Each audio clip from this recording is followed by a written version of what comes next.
Hello, everyone, and welcome to another episode of No Capes. This week, I have with me the wonderful team of Ted Brandt and Rose Stein, and we're going to be talking about a comic I was unfamiliar with until this week, Witch Hat Atelier, which was recommended by Ted, and I really enjoyed it. Introduce yourself, folks. Tell everyone a little bit about yourselves, and we'll chat about the comic. Of course, I have to go first. Well, I pencil comics. This most specifically crowded at the moment. You know I am terrible at this every time. Why do you make me go first? Okay, I'll stop doing that. Hello, I'm Ted. I mostly ink comics, penciled by Ro, who has forgotten how to talk like a person. You say that like I knew how to at the beginning. And the combination of both inks and pencils by the two of you is honestly my favorite thing that's happening in comics right now. I have so many people whose work I really admire, but every single time a panel from Crowded crosses my feed, I can't help but smile and just look for more. Well, thank you very much. That's very nice to hear. No, you're very welcome. Seeing your work last year while I was struggling to work on my own stuff and chatting with both of you a little bit over Twitter was really a big motivation booster for me because your work is something different to what I'm used to seeing, even in the indie scene, and I really, really love that. The dynamism and economy of line just blows me away, and it's something that I'm really striving for in my own work, and I'm always impressed by it.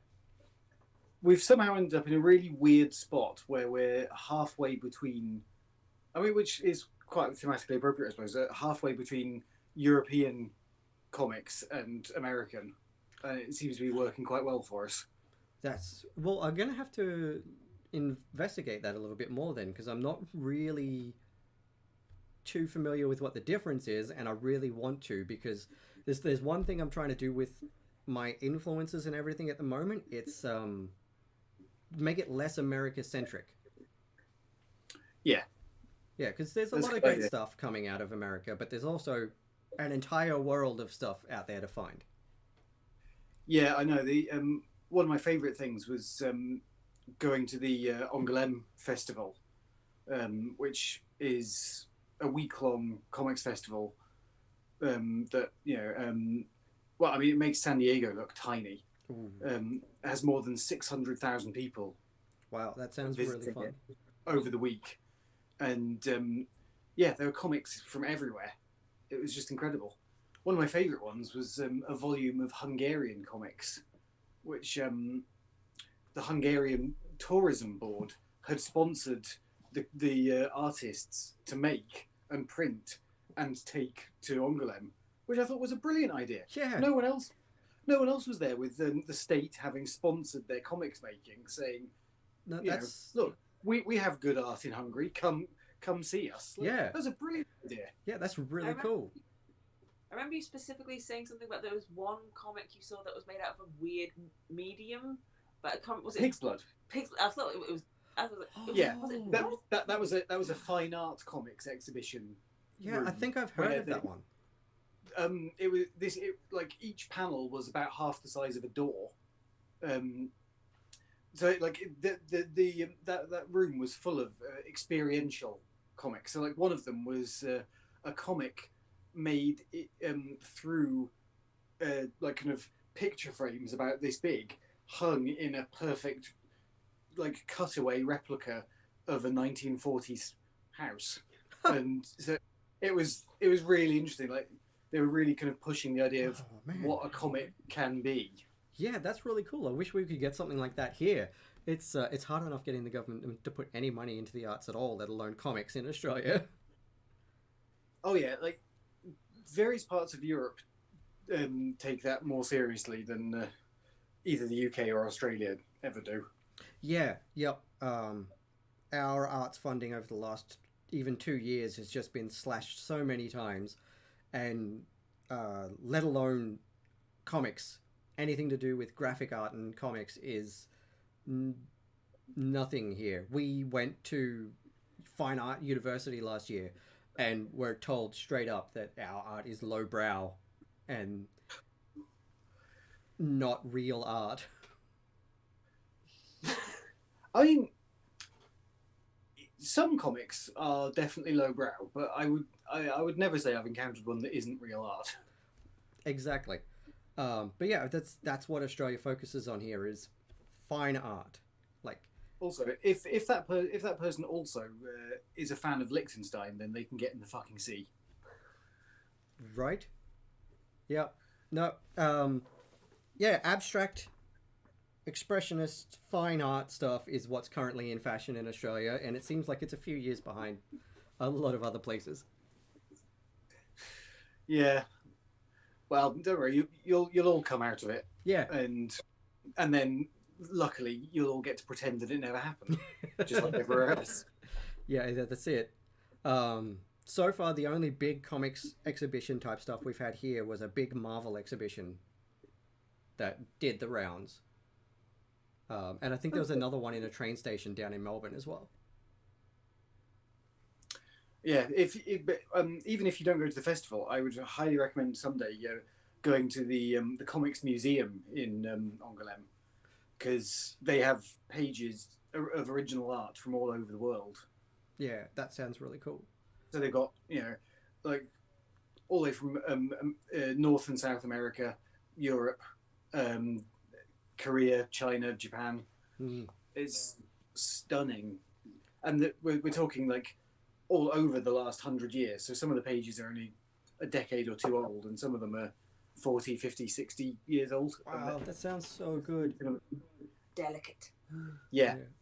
So they've got 4 different lots of stuff in there, and they rotate them out so that each one only gets 3 months out of storage, so that the paper doesn't get damaged too much. Like, there's no natural light in there.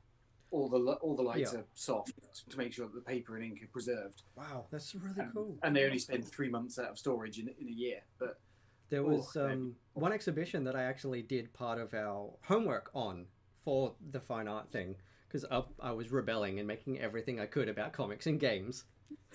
I think it was the Kelvin Grove Museum or something. Something like that. And they had a Frank Quitely exhibition. Nice. And it was like 2 of the biggest things was like one of Quitely's Superman and his Alan Moore portrait. Just the size of a house on the wall. And That's a big Alan Moore. It was, and I was like, yes. Only slightly smaller than the real thing. Yeah, if I could have gone to that, I definitely would have been there in a heartbeat. Cool. Well, what I'm going to do right now is I'm going to pull up Witch Hat Atelier so people can see what we're talking about. Let me just open that up here. I'm split screening and I've lost my mouse. Oh no! There we go. All right, so I've got that up on the screen with the cover. So it's even just such a lovely cover too. Like, yeah. It is still a very manga style, but combined with a lot of elements of that Nouveau Deco sort of look. Yeah. I really appreciate that a lot.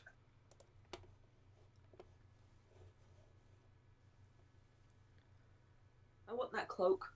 It looks so warm. It does. It does. It looks really nice. So cozy. You can have the cloak. I'm having the house. Yeah, that house is lovely. This bit on the first page with the 6-finned whale and everything, and just the soft coloring, it's absolutely gorgeous. Yeah, stunning. I know. I'm torn because part of me wishes the whole book could be in color, because those pages are those opening pages are staggering. But on the other hand, the control of light and dark is so strong anyway that the color really isn't necessary in that sense. No, it's not necessary, but it is something else to look at. It's so beautifully done. I do wonder whether it would have less impact if it was the entire book.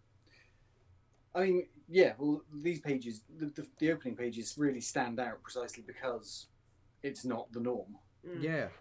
I also like on that second double page spread how even only half the page is inked. Yeah. Like the far right corners is still pencils Yeah. transitioning into ink and color, and it's really nice. Yeah. Like the Yeah, lighting, the grasp of lighting on this page is Yeah. The just colouring for the stuff underwater as well, because yes, that's clearly not been inked. yeah. No. I'm looking at those bricks that have collapsed into the water and just the light bouncing off them in the shadows, and it's incredible. The subtlety of texture under the water is absolutely astonishing.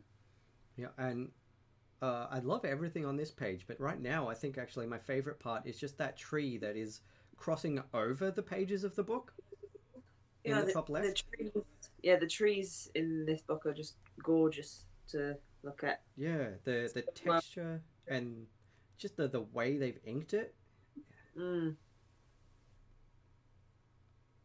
I'm not gonna lie, I'm terrified of inking traditionally, and I'm gonna start practicing it soon, but I'm expecting to make a hell of a mess. It is very messy. Like, particularly if you're going to use a dip pen, be prepared for big splodges.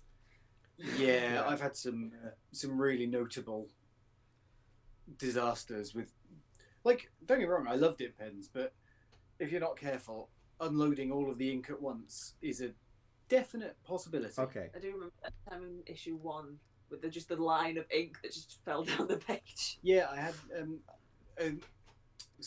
as I was doing things, I slipped slightly, and the pen discharged everything. Oh So no. I had.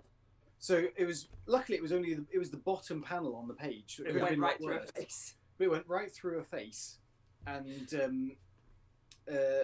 lot of other stuff, and it was a black line about a centimetre wide. Yeah. So when I say right through a face, I really mean right over the face. Yeah. It took off half of Charlie's face. So getting enough white out on that and repairing it was a challenge.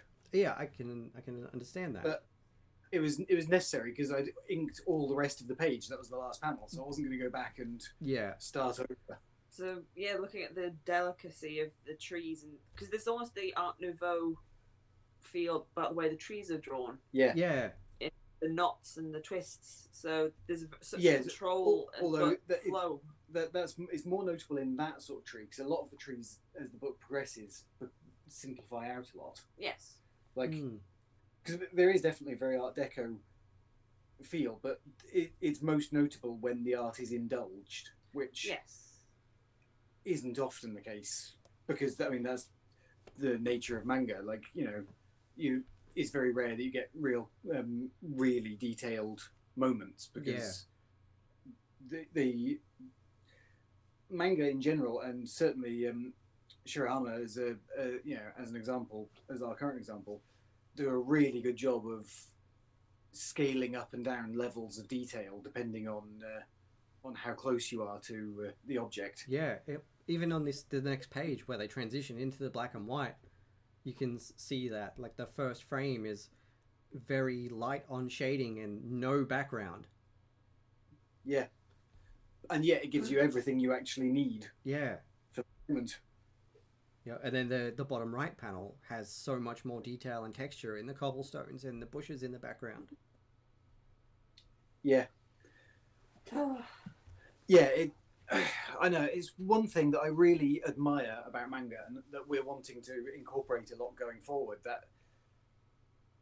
That control of detail and focus drawn by the amount of detail. Yeah, no, that's really cool. I'm really looking forward to seeing what you do with that, because this book is just. I'm just looking at everything I read again and just spotting so many more things that I didn't notice last time. Yeah, I mean, any good comic always rewards repeat reading, and this really rewards repeat reading. Yeah. So I've read all of them at least twice now, and good God. Yeah, What's nice for me is that this is a book I'm actually able to repeat read, because Yes. I have problems with concentration and also passing information sometimes. But there's something I haven't quite managed to pinpoint exactly what it is about this book, but I find it just so easy to read Yep. and Yep. such a joy to read. I think that is like partly the manga accessibility thing of it's, you know, Western comics, especially over the last 20 years, have trended towards detail everywhere, Yeah. detail for everything. Whereas, Like, yeah. well, let's say the last 30 years since the image revolution. Yeah. That And yet was the where manga thing is high contrast, which is a Yeah, lot more exactly. neurodiverse friendly. Yeah, exactly. That thing of you know, oh, this panel is simple, so it only needs simple detail. Mm. This panel is complicated, so it needs complicated detail. Is, you know, and also scaling it with size as well. You know, because they've got the two axes, haven't they? Really. Yeah. You've got a cross grid of size of panel and complications of panel, and so Yeah. that's the four-way matrix you use to determine how much is going to be in a manga panel. And actually, it's a really sensible way of organizing it in a way that I think there are definitely some Western comics that could really, you know, because there are some that make all the detail work absolutely for them, and, you know, there's plenty that do, but there are some that could really stand to Calm down. throttle it a bit. Yeah. Yeah. I know what you mean. There's been a few comics over the last couple of years that I've read that I'm like, wow, this is stunning. And then there's been a few that I'm like, oh, this is really intricate, but I cannot focus on it. Like, I have hardcore ADHD. So me on like 6 hours sleep reading this last night, I took everything in. I didn't have to go back and reread the page multiple times, which I do have to do with some comics, which is another thing that, again, I've always loved about Crowded. Is there is a lot of little things in there that you folks put in, but again, the reason that I mentioned the economy of line that you use makes it so easy for me to focus while I'm reading. I'm really glad, because that's been a big thing for us. Like, we've tried to make sure that it's value for money in terms of the amount of stuff that's in any given page, but also it was really important to us that no matter how complicated it got, that you could pick it up as as your first comic, having never even learned how to read them, and still be okay. That you could pick it up as a neurodiverse reader and be okay. Like, yeah. Well, I think I'm you've glad that's really working. achieved it, because I have had no trouble reading a single issue, and I am planning on going back and rereading the entire series once that final issue hits my comicsology. And it's just always been, since I saw Crowded, it's been a goal is to get that dynamism and that efficiency of storytelling into my own work without having to use unnecessary amounts of detail. Yeah, I'd say that for while it works for Crowded, I think, like, we have an unnecessary amount of detail in places. Yeah, we do. We're making it work for us, but in future, I think we're definitely going to look at trying to go more manga detailing, especially something more like Witch Hat Atelier, where we're looking at, you know, detailing appropriate to the content of the page. Yeah. I'm actually really finding it interesting. Sorry, Ro, you were about to say something. I was just going to say about the people say make something that you would want to read. I think that also really, if you've got not a neurotypical brain, if you're making something and you're reading a script and like, well, how would I find this the easiest way to read, is a very important thing. Because if you're just going to say, well, this is what's required, but don't put thought into how the best way you would find it to be told on the page, then it's not going to make as much sense. Because if it doesn't make entire sense for you when you're making it, then it's not going to read clearly for people reading it. Yeah. No, I know exactly what you mean with that. Which has actually been kind of, while I'm still very new to sequential art, one of the biggest compliments that's been consistent I've received from people has been that they really enjoy my angles and stuff, like transitioning from one angle to the next, and the way I choose to frame a picture, which is something I was really worried about being able to do any good going in.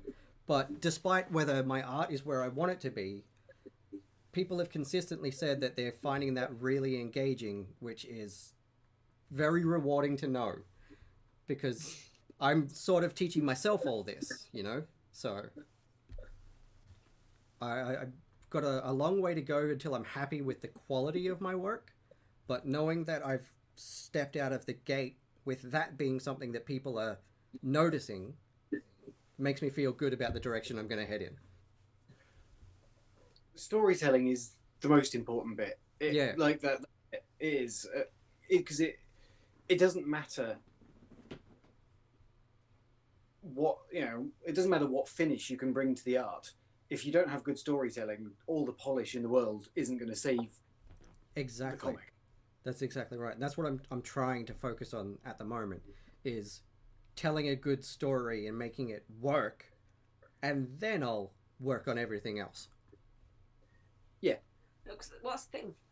Finish is completely a matter of taste. Yeah. But if you've got the basic fundamentals of how to get your story across, then that's going to transcend how well it's actually been rendered. Yeah, well, the thing is, you need to make a story that anybody can read. Whether or not whether or not everybody is going to like it is, you know, that's a very separate question. Yeah. Yeah, that's right. You'll never get everybody, but you know, but if you have a story that people can't read, then not only are you shutting out huge portions of a potential readership, but also you're meaning that, you know, that it's going to be much harder to get anyone who likes it anyway. Yeah, that's exactly right. Which is something that I've noticed about this book, is that it was very easy to read. Even for me, I think this is the first manga book I've picked up in 10 years. It was so easy to read, even though I'm not used to going left to right. Right to left. I think this might be the only second manga book I've ever read, and the first one was One Punch Man. So, yeah. I found it really interesting the way they use their frames a lot in this book too. I'm on the second spread, I think, of full black and white art, where it's got the bit at the top with the water dripping and the book falling through the frames. Yeah. But then that bottom frame is all the way over, touching the edge of the page, which isn't something you see in Western comics very much. No. You know, you've almost always got a gutter all the way around, and then maybe some background color, but rarely do you see the panel border attached to the edge of the page, and that really drew my attention while I was reading it. It's that kind of well, we're done with that bit now. We're taking you somewhere else. Yeah, exactly. It means that it's complete. Because it means that it's drawing you away. Because that page doesn't have any because it's got the splash black that the book, that the water panels are sat on top of, and the book is falling through.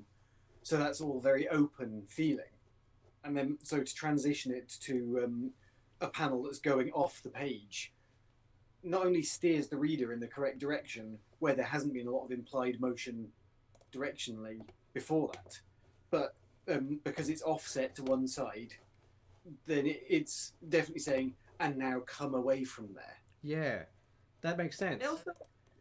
It also almost feels like it's a pan across the horizon. Yeah, it does. Yeah, because you've got the camera starting at a definite point, but then it tends to infinity because although it goes off the page, your mind can keep going because there isn't a, and will for a little bit at least, because there isn't a panel border locking it off. Mm-hmm. Yeah, no, that's true. So yeah, the technique is, well, flawless. You could say so much just about that panel, but because it's like that whole feeling of isolation and the whole widespread of, because it's not hemmed in. It's like there is that extra feeling of, well, these planes go on forever. Yeah. Mm. Yeah, and crucially, because Coco is sat facing away from the only vertical panel border that there is, then it feels. Yeah, exactly. It feels like everything is out in front of her. Yeah. And what is behind her is limited. That's true. I'm going to skip forward a couple of pages now. Just find the page. For an hour on one panel. Yeah. I'm on page 14 now, which is another one of my favorites, where Coco first really speaks to... I forgot. Chiffrey. Yes, that's the one. Forgot his name for a second. And he's sort of sat in between the panels. And I really like how they've done that. Let me just bring that back up on the screen so people can see.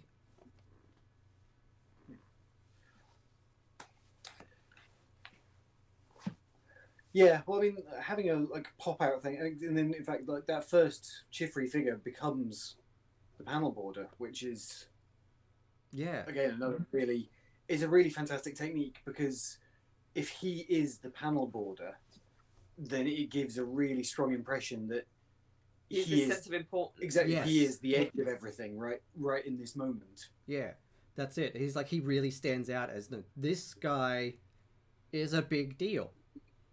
You need to pay attention to him, because he isn't constrained by the moment. He is constraining the moment. Yes, which is the really big thing about that. I really love the transition from that whole thing of like, this is the very important guy, to then he's just wedged in between the door and the wall. Yes. Yeah.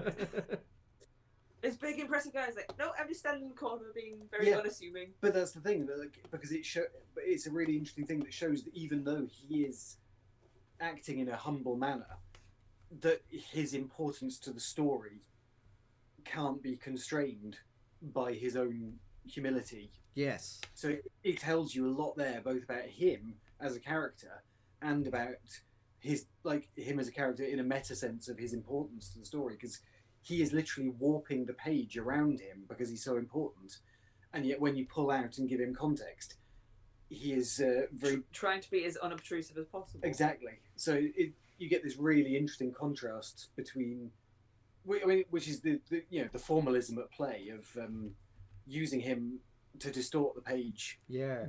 And then when you give him the context, he becomes this really tiny figure, and you get the sense that he is powerful, very much an integral part of the story, and yet also just a person in a place. Yeah, no, that's right. And if I skip forward to page 18, I love the use of screen tones in the top and bottom right panels on this. I love the screen tones throughout the whole thing, which screen tones are something I'm yet to master. But that page, I just really like the way they've used them on the background, and especially in that bottom right panel where it's sort of the background transitioning into the foreground. Yeah, I mean, the screen tone use is absolutely impeccable. It's something that I would love to incorporate more as well. Physical screen tones are going to be a bit of an issue for us, because getting hold of them here is absolute nightmare. I wouldn't even have the foggiest where to start getting them in Australia. I only just managed to get some Bristol after I talked to you last time about it. Yeah. Because it was sold out almost everywhere, and I managed to order some and got it shipped to me. Yeah, I mean, like screen tones, Americans have a much easier time because they've got a couple of a couple of companies whose specific jobs are importing manga tools. Mm-hmm. So like they have a dedicated importer of deleter manga sheets, which is great but like for the rest of us chumps, we either have to like, I mean, most Take through the nose or yeah, do it digitally. Yeah, exactly. Because like here we have to, or we have to order just. It's like. You found some places that sold them, but they didn't deliver to the UK. Oh yeah. No. So like, if you want to import it here, pretty much your only choice is through Amazon sellers, and then it's like around £30 for just basically you get a deleter sample pack, so you don't even get to like pick. Yeah. And the sample packs are great. There's a lot of good stuff in there, but you still don't get to pick. You end up with a case of like, well, I've got this, but I'm not sure where I'm going to use this specifically, and I've got not enough of this one, which I have a very specific idea to use. Yeah. Whereas, like, if you look at the screen tone usage, like for the skies in Witch Hat Atelier, where you've got like beautiful kind of clouds printed into it, and then the fade out over the horizon, you can just get like sheets of screen tone that do that, and you just lay it on. That's cool. Or the patterned ones, all those sorts of things are completely accessible if you're in Japan or the States. Yeah. And for the rest of us, we have to kind of try and guess and work out how to do it, which is I don't know if we have anything that only we can get that nowhere else can get. I doubt sadly, no. We don't have anything cool. Bristol board was originated in the UK. Yeah, but now it's harder to get the right sizes here than it is anywhere else. Well, I mean, yeah, because if right sizes, like for American stuff, is 11 by 17. Yeah. And, I had to buy some sheets like this big that I've got to chop in half. Yeah. Good luck with that. One of the most exciting things about the idea of moving out of direct market comics and into book market is because of the difference in page format, that we'd actually be able to use A4 Bristol board instead of 11 by 17 sort of size, which would make things so much easier because we get hold of that so much cheaper.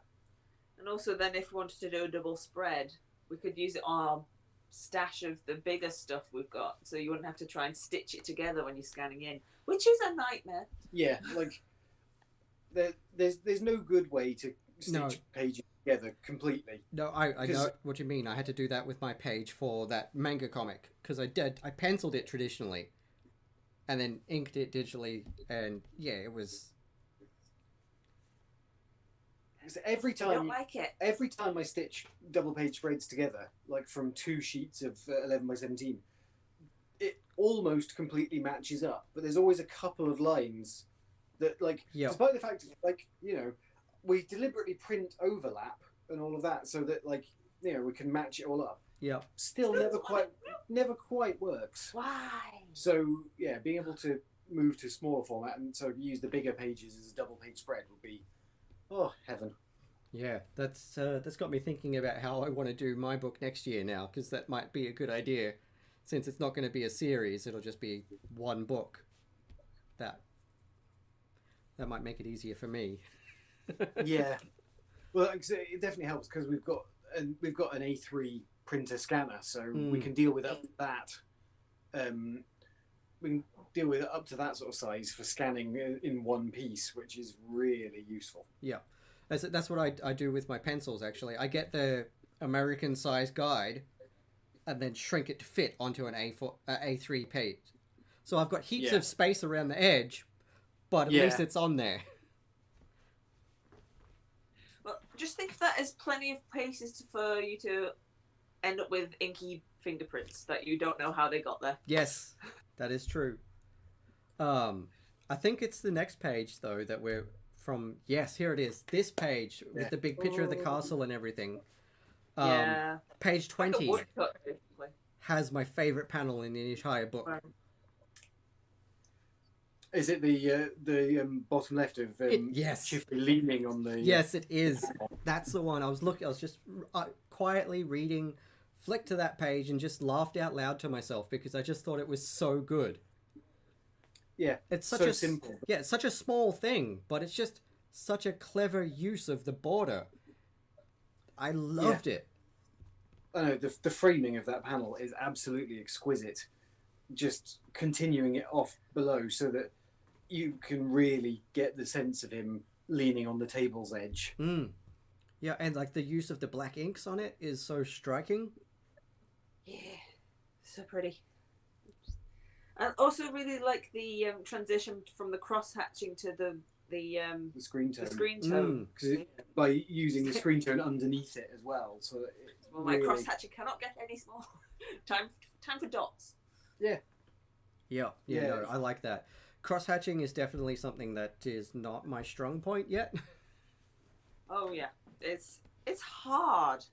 It's so hard. It is. I was really glad for that page. I found some really good cross hatch brushes for Clip Studio, which I got to mess around with, and that was fun. But I really want to learn how to do it properly. Yeah, like especially when you look at like the page 21 with the picture of the castle. Yes. The cross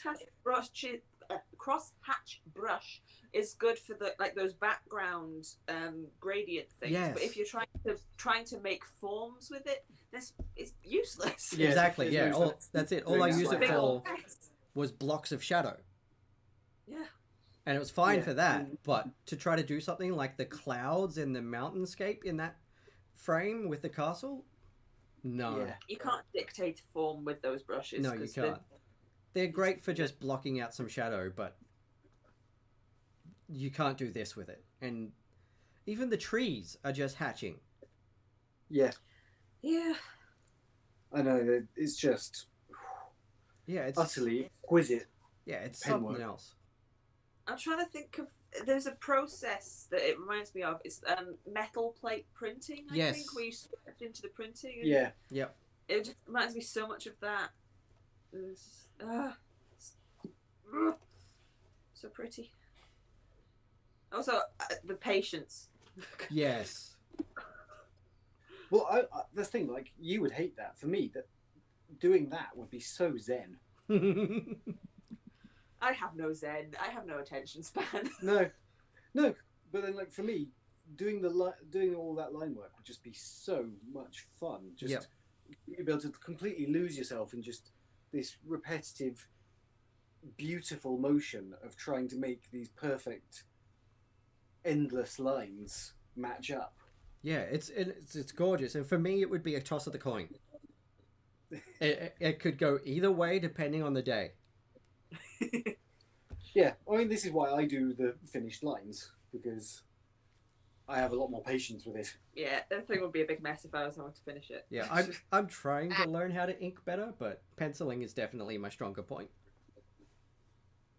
Yeah, for me, there would be absolutely no consistency of line style, because it's just like, I'm here for shapes. I'm here for shapes, not lines. Yes.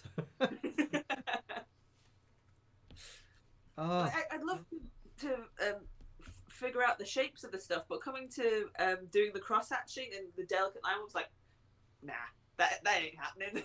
Yep. That's why we work together, because I'd like to figure out the shapes, but I wouldn't do a good job with it. Yeah, I haven't even figured out how to use the pressure sensitivity on my new drawing tablet properly yet. Good luck with that. What kind is it? XP pen.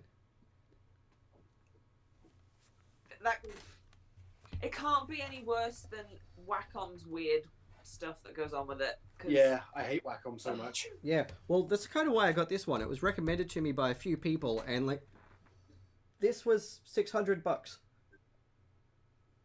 and it's that big. Yeah, Wacom is horribly overpriced, and spending like several decades at the top of the pile. They're a bit complacent. Yeah, they are. I mean, they just make bad products now.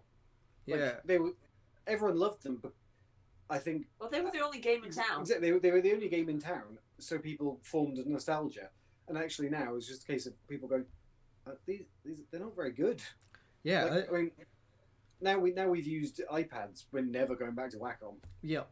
That's it. I remembered when I got my first Cintiq and I opened the box and I was like, I do not have half the cables I need to actually connect this to my computer, Well, so I can't try it out. Exactly. Whereas this thing came with the cables.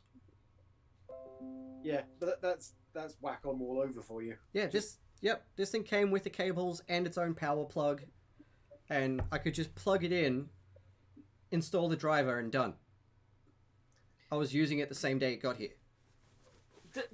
What kind of cables? I'm really interested because I'm recalling the cables from when I got my first Cintiq in like 2008. Oh yeah, no one uses VGA cables anymore. The ones where you have to try and screw them Yeah. in. Oh, Like, yeah, no. what? That's VGA cables. Yeah, I don't miss that.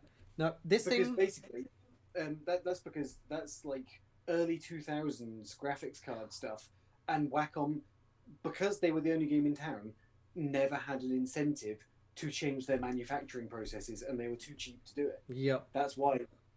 So they've only just like upgraded to HDMI cables like 4 years ago.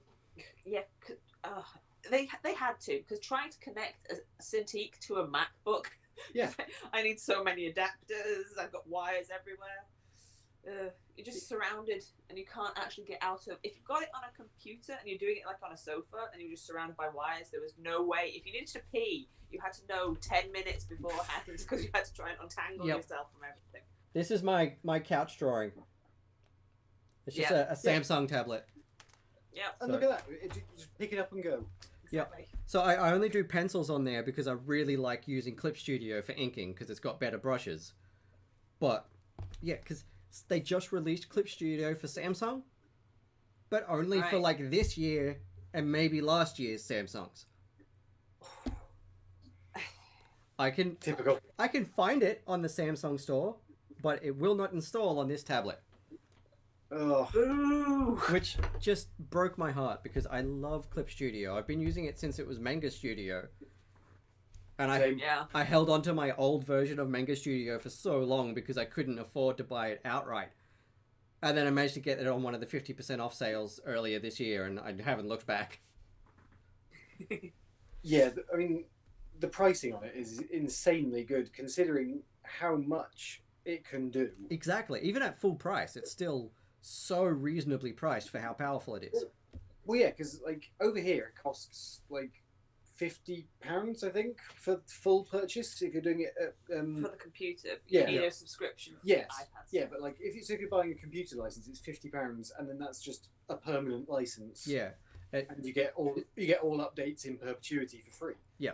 Then you look at Adobe, the cheapest possible Photoshop you can have now is renting it for £120 a year. Yeah. Yep. And Photoshop is such bloatware as well. Like, yeah, it's so heavy on the computer. All the Adobe products are so heavy on my computer. Not just that. It also massively bulks up file sizes unnecessarily. And it's been getting worse. Yeah, because so like, here's the thing. The last time I used it to scan in crowded pencils crowded inks and turn them into a TIFF was 2019. So it was 2019 Photoshop. So the first time I used it was 2017 Photoshop. 2017 Photoshop, the TIFF file was 15 megabytes when I exported it, which was American Comics page size 600 DPI. Then 2018, I didn't change any settings whatsoever. It was 30 megabytes output. 2019, again, still no change in the settings, 60 megabytes. So over 2 versions, it quadrupled the size of output. That's ridiculous. For no enhancement in quality whatsoever. This is what I mean when I say Photoshop is bloatware. It's basically saying you don't get to email your work to anybody. Yeah, and it took 4 times longer to upload. Like, whereas then, like, I for the comic we made with Jamie McKelvey earlier this year for the Aftershock retailer support thing, then those pages were full color pages that we exported as 600 DPI TIFFs. So same as the crowded page I did, only with full color as well. they were 5 megabytes. Wow. What was it you used for that? That was Affinity Designer on the iPad. I That don't just know. goes to show that. I don't know what I'm doing with my files then, because my black and white file with a ridiculous amount of layers for that is 114 megabytes. Oh. Oh, Boise. But yeah, like, well, I mean, that final TIFF was everything flattened down. Yeah. So, like, Yeah. no separate layers. But still, like, Well, that's it was true. still 600 DPI full color. Yeah. And That is the Clip Studio file that's 114 megabytes with like 50 layers in it, because I'm a layer. Yeah. I feel ya. I have no idea what size my files are because I don't dare look. Yeah. No, I just looked when you mentioned it then, because I was like, oh, I wonder how big mine was, and I mean, well, we know they're big because when you because even after you compress them all down to give to me, sometimes they're still too big to load into Procreate. yeah. Well, my TIFF file is 17.4 meg. Yeah, that's perfectly reasonable. Yeah, it's 4701 by 7251 at 14 meg. So that's not so Yeah, bad. that's perfectly fine. But it's just like if all you've got is like scanned single layer line work, like because it was scanned inks that I'd cleaned up, so it's single layer line work of just black lines on an otherwise transparent layer, and that was coming in at 60 megabytes. Like, Photoshop is the fucking worst. Yeah, that's too much. I found one file that's 191.8 megabytes. Yeah, that sounds like you. Yep. Every single panel on that page has a folder with all of its layers in it. That sounds like you, apart from the folders, because you're not that organised. I do folders now. To be fair, I only started doing folders a few months ago. Same here. But it's got that handy tool that if you have it and you just click on the thing, The object select. It'll take you straight to the layer you're after. I know, I resent them for putting it in so much because it means that you don't need to organise your shit at all. I organise it enough for me. You don't have to deal with the files. You get pared down files. I know, it's just so funny though, like just when you're flattening down all of your layers and you're just going, oh shit, that isn't there. That doesn't flatten onto that. What the fuck? Yeah. Robin, here's some. I was using a multiply layer on this. Now everything's gone weird. Yep. Exactly. Yeah. My partner hears some noises coming from this room when I'm trying to do stuff like that sometimes too. Yeah. Whereas I ink on one layer. That's it. If I'm doing digital inks, it's on the one layer. I may add a second and then flatten that down immediately as soon as I'm done with it. Yeah, I try to do that when I'm inking, but no promises. The worst thing is when you're trying to organize your layers and you delete the wrong one and you don't realize until later on. You're like, where's that bit gone? Oh no! Yes.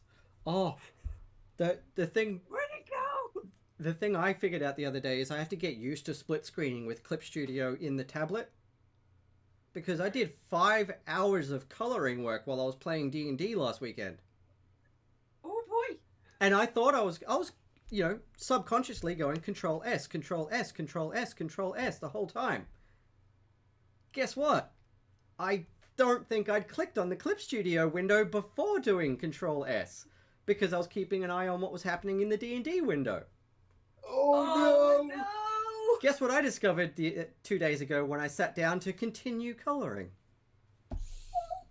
Oh god! That was back to rough flats. Oh no! It was a blessing in disguise though, because I had done it in my traditional airbrushing sort of style by mistake, because I was tired and distracted by D&D, and I just started coloring. I actually wanted to try airbrushing with screen tones for a bit of an experiment, because it's the I'm not sure if either of you have seen it, but it's the sort of synth wavy looking one of the mech pilot from that comic of Frankie's that I'm just doing a poster of, and it's got like Is it on your Twitter? It would be somewhere, yeah. Hang on, I might even be able to just send the most recent render over.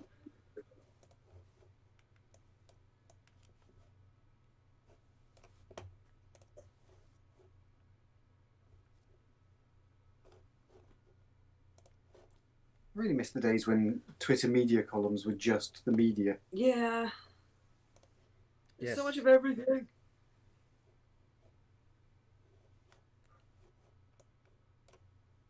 Going through quite a bit of Tim Curry. What in the world? Ah, there we go. Ah. Oh yeah. Yeah. Okay, somehow I've lost our cameras. Oh no. What's going on there? Yeah, for some reason it has suddenly decided, even though it's still set to our cameras, there's me, and there's you. Sorry about that, everyone watching. It switched. It switched from the Google Meet to Twitter. Ah, excellent. It still said it was connected to Google Meets, but it was showing Twitter. And this is where this comes down to me trying to learn how to use all my technology properly. But yeah, I had done full shading on that torso and almost all of the mint green armor, and the face was done and then gone. Ouch. But I do look at it as a blessing in disguise, because I realized afterwards, after I thought I'd saved it, like, oh, I just did all that work and I meant to do it in bloody screen tones, because I was trying to go for that retro feel. And so I do have to do it again, but I do get to do it the way I wanted to try doing it. So yeah, that's good. Yeah. Awesome. Well, Yeah, we recently did a thing trying to shade with screen tones, which was fun. Mm. Yeah, it's going to be an interesting experiment, because I've got too many screen tone brushes. They're all fabulous, but I've got too many to choose from. And I still don't really know how they work, so we'll see what happens. Experimentation! Yay! Yeah. I, for one, am looking forward to picking up the next volume of Witch Hat tomorrow. It's so good. We're officially all caught up. Yeah. With volume 6. I've never read a book so fast. No, seriously, same. I've never read a graphic novel quite as fast as I did that. That was that thick since I read it digitally. But it was so good. I really enjoyed it. I'm not usually like a magical witch school, magical girl story sort of fan, but this one was so wholesome and so engaging. I like to use the word whimsy when describing this book. Yes, like, I'm full of whimsy. It really is, and it's just it's a light, gripping, but it's a really light feeling story. What's really interesting is that as it develops, the drama becomes much more heavily foregrounded, but it never loses that light touch or sense of whimsy. Oh, that's nice. Yeah. So it like the drama gets much more intense, the stakes get much higher, and yet, yeah. So it's really interesting. It's a really interesting masterclass in how to shift stakes without redefining the tone of your work. Yeah, that's well, I'm looking forward to reading that then, because that's going to be really interesting for stuff that I'm working on going forward. Because yeah, I mean, there's a lot to learn in this book. Yeah, I'm really looking forward to that, because I have the story planner for my mini, like, open in front of me. I was tinkering with it before we started recording, and anything that I can read before I actually go forward with this project, I'm gonna devour like crazy. Yeah, and I think this book will actually help me with my big book that's been backburnered until I get a hang of storytelling in comics. Yeah, like I say this to a lot of people, but your big book should never come, like, it shouldn't come until years into making comics regularly.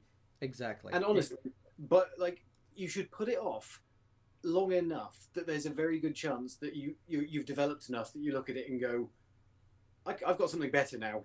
Anyway, well, that's kind of what this was. My big book that I first started trying to write was, I looked at it about 7 years ago and I was going, this is some teenage tripe, and threw it. because it was just a superheroes book that I started coming up with when I was younger. And I'm like, no, this is gone. And then I started learning more from folks in the community, following them online. And I was like, right, this is the story I really, really want to tell. But I ain't there yet. So it's over here. Every so often I'll pick up a world building document and just jot down a few notes. Yeah. But I'm not going to try to actually write the story until I have a few stories under my belt. And until I learn how to draw dogs. Dogs are hard. Yeah. Actually, there's a credit. Is my partner and I both love the hell out of dog. My partner doesn't read comics as much as I do, but every time dog is on the page, they will lean over so they can have a look.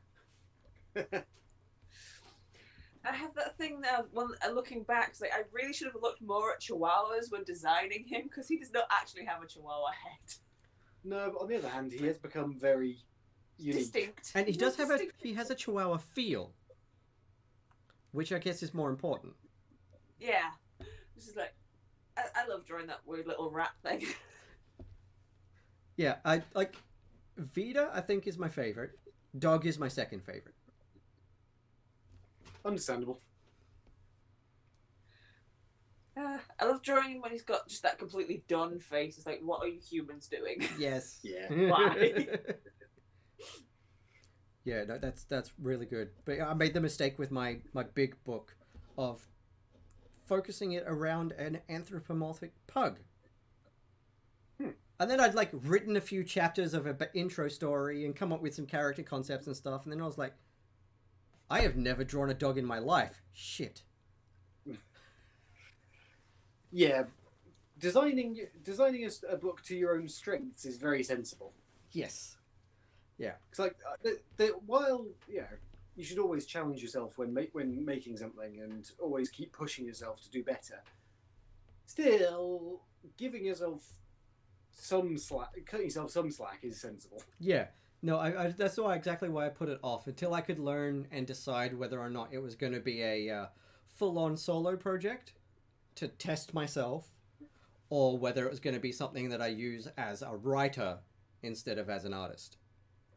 Yeah. Because I don't know where my strengths as a writer lie yet. We'll see what happens with that. Only one way to find out. Exactly. And, I like to think a couple of the D&D adventures I've got in the pipe are pretty good stories, so we'll see what happens with The Network Man next year. If it's well received, then I'll go ahead with more. Yeah. Exactly. It's all you can do. Yeah. In the meantime, I'm looking forward to doing more art for some more anthologies and stuff like that. Well, it's been really wonderful talking with you all. We are approaching sort of the end of that hour, so as much as I would love to keep you, it is your Sunday. And it is Sunday evening. It's 8 o'clock at night here, so I should probably go and make some dinner soon. Yes. But thank you so much for joining me. It has been an absolute thrill and a pleasure to talk to you. Thank you for having us. Yeah, it's been great. And if you guys want to tell everyone what you're allowed to talk about that you're working on and where people can find you on social media. Well, we're currently working on the final volume of Crowded. Yeah. Anything else is just very, very early stages of pitches, so there's nothing to talk about, even if we could. Yeah. That is fair enough. All consumed. Yeah. It's just that thing of everything is slowed down to make room for more crowded brain space, so we can, because we really want to finish it this year, which is going to be a challenge, but we've got a reasonable shot at getting there. Yeah, well, I'm looking forward to it. I'm going to... The second there is... I'm not sure if it's going to be like collections or one big fat book, but whatever it is, it's going to be on this shelf behind me.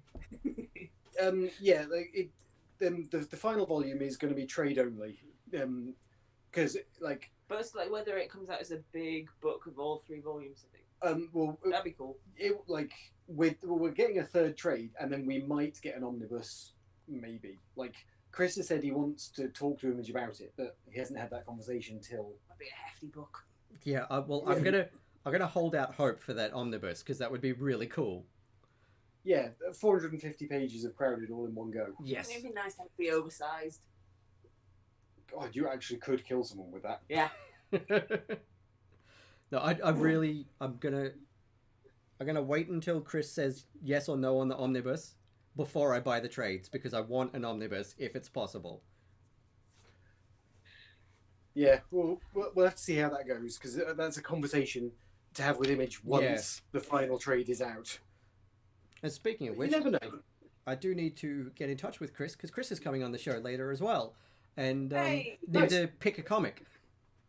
So I'm not sure what comic he wants to talk about, but I'm looking forward to it, and the inevitable guest appearance from Zola.